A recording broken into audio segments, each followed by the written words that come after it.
အားလုံးမင်္ဂလာပါဘဏ္ဍာရေးရှင်းတန်းတွေကိုစမ်းစစ်တဲ့အခါမှာအတွေ့အကြုံအရေးကြီးပါတယ်အဲ့တော့ဒီဘဏ္ဍာရေးရှင်းတန်းတွေကိုစမ်းစစ်တဲ့သူတွေရဲ့အတွေ့အကြုံပေါ်မူတည်ပြီးတော့သုံးသပ်ပုံတွေမတူကြပါဘူးကျွန်တော်ဒီနေ့နော်ကမ္ဘာကျော်ရှင်းနှီးမြှုပ်နှံသူဘီလီယံနာတထေးကြီးဝေါ်ရင်ဘူဖက်ရဲ့ဘဏ္ဍာရေးရှင်းတန်းတွေကတစ်ခုဖြစ်တဲ့ balance sheet ကျွန်တော်တို့ဒီလက်ကျန်ရှင်းတန်းကိုသူဘယ်လိုသုံးသပ်တယ်လဲသူဘယ်အချက်တွေကိုအဓိကထားပြီးကြည့်တယ်လဲဆိုတာကိုမျှဝေပေးချင်တာဖြစ်ပါတယ်ဒီနေ့တော့ Warren Buffett balance sheet ကို review လုပ်တဲ့အခါမှာနော်အဓိကထားပြီးတော့ကြည့်တဲ့အချက်၃ချက်ကို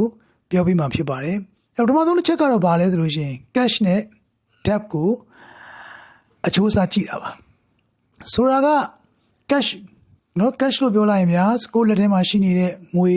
ကိုယ့်ရဲ့ဘဏ်လုပ်ငန်းရဲ့ဘဏ်အကောင့်ထဲမှာရှိနေတဲ့ဘဏ်လက်ကျန်တွေအဲ့တော့ငွေလက်ကျန်တွေဘဏ်လက်ကျန်တွေရဲ့ပမာဏကကျွန်တော်တို့အပြင်ကနော် creditor တွေစီကနေပြီးတော့ချီးထားတဲ့ငွေပမာဏထက်များနေဖို့လိုပါတယ်ကျွန်တော်တို့မှာရှိနေတဲ့ငွေလက်ကျန်ဘဏ်လက်ကျန်ပမာဏကကျွန်တော်တို့သူများစီကချီးထားတဲ့ငွေပမာဏလောက်မှမရှိဘူးဆိုလို့ရှိရင်သူတိတ်ပြီးတော့မကြိုက်ပါဘူးသူတိတ်ပြီးတော့ရင်းနှီးမြှုပ်နှံမှုလုပ်လေမရှိပါဘူးဒါပထမတစ်ချက်ပါဒုတိယအချက်အနေနဲ့ပြောရမယ်ဆိုလို့ရှိရင်တော့ debt to equity ratio D ratio ကိုသူကြည့်တာဖြစ်ပါတယ်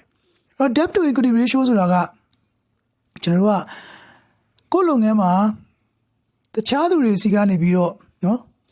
creditor တွေစီကနေပြီးတော့ချီးယူထားတဲ့ငွေပမာဏနဲ့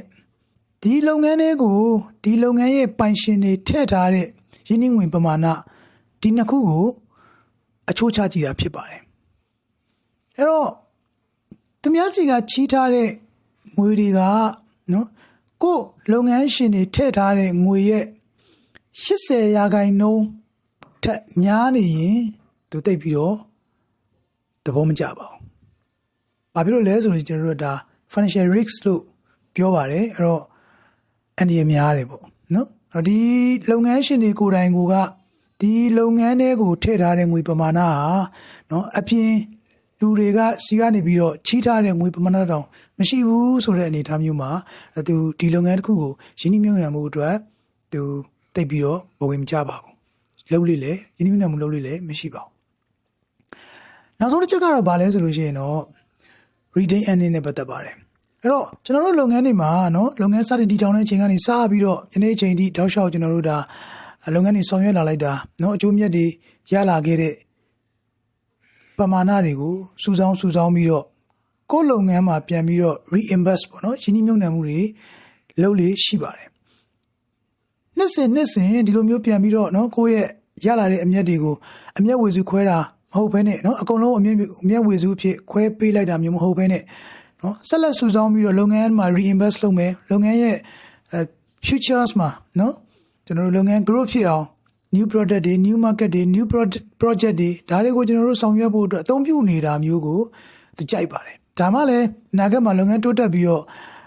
လုပ်ငန်းရဲ့အလားအလာကောင်းမယ်အကျိုးမြတ်တွေရမယ်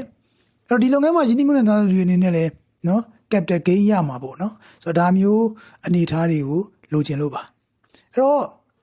ဒီ၃ချက်ကိုကြည့်ပြီးတော့နော်ကျွန်တော်တို့ရင်းနှီးမြှုပ်နှံမှုလုပ်တဲ့အခါမှာစဉ်းစားချင့်ချိန်လို့ရတာဖြစ်ပါတယ်အဲ့တော့ဒီနေရာမှာသူကြိုက်တယ်သူသဘောကျတယ်သူနှစ်သက်တယ်ဆိုတာကနော်သူရင်းနှီးမြှုပ်နှံမှုအတွက်အဆင်ပြေတယ်လက်ခံနိုင်တယ်ဆိုတာကိုဆိုလိုတာဖြစ်ပြီးတော့သူမကြိုက်ဘူးသူမနှစ်သက်ဘူးနော်သူအဆင်မပြေဘူးဆိုတာကတော့ဒီလုပ်ငန်းတွေကအန္တရာယ်များတယ်ရင်းနှီးမြှုပ်နှံမှုမလုပ်သင့်ဘူးနော်အကျိုးအမြတ်ရဖို့လားတိတ်မရှိဘူးလို့ဆိုတာဖြစ်ပါတယ်အားလုံးကျေးဇူးတင်ပါတယ် finance မှာအကမတူကြပါစေနဲ့ bye bye